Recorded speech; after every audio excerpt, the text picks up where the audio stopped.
Have you ever been looking for messages in the midst of darkness? I'm Christy Birchville, and there have certainly been times where that's been the case for me. I felt like I was just plunged into the middle of who knows what, and I couldn't see where we were going, and it just felt like everything was so dark. Well, here we find ourselves in Daniel chapter 7. Daniel is an interesting book in that while it is have historical information, it's not always in chronological order. Now, what we've been reading up to this point, for the most part, has led fairly well chronologically through. But chapter 7 begins a section of time that actually was before chapter 5. So we start off Daniel chapter 7. Verse 1 says, "In the first year of Belshazzar, king of Babylon, Daniel had a dream, and visions passed through his mind. As he was lying in bed, he wrote down the substance of his dream." Now, let's get kind of the timeline of this. So if you think back to all the things that we've been studying up to this point, and if you've missed any of those, there's a link in the description below. It'll take you to the full timeline. Daniel chapter 5 is the only chapter that talks about Belshazzar as king. Before that, it was King Nebuchadnezzar, then Belshazzar, his son, and then Belshazzar got a really bad message. He was killed the next day, and the king Darius took over from the Medes and the Persians. So this chapter actually takes place in between Daniel's chapter 4 and 5. So it's after Nebuchadnezzar was king, but before the whole handwriting on the wall incident. Okay? Now, if we remember from when we studied Daniel chapter 5, Belshazzar, not at all interested in anything God. Nothing to do with the holy God and the one true God. There's nothing with that.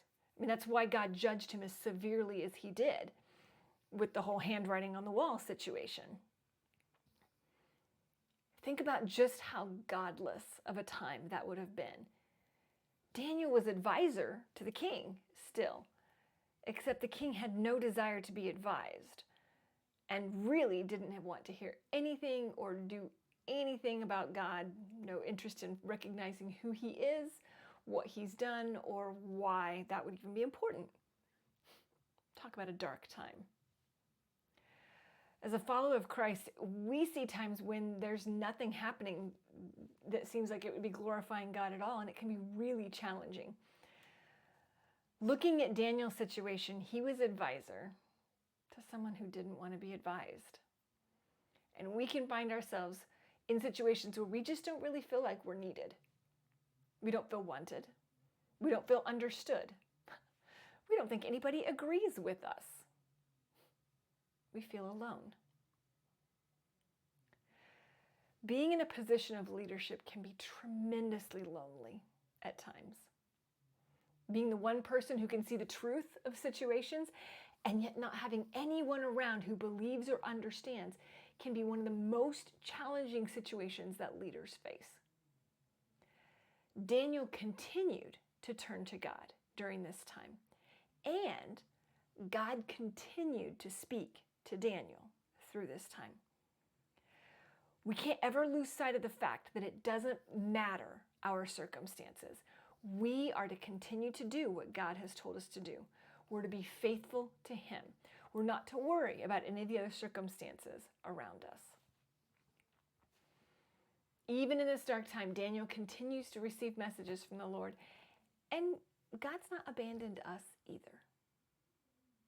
We need to be continually listening for him, focusing on God, and still obeying him, even when we're surrounded by the darkest of circumstances. As we go through this next chapter dealing with some of the visions that Daniel received, we're going to get a closer picture and understanding of exactly what God was trying to communicate to Daniel. These first 7 verses start to kind of depict some of these visions, so make sure you read through those. And then be sure to subscribe as we'll continue working our way through this chapter tomorrow. Thanks.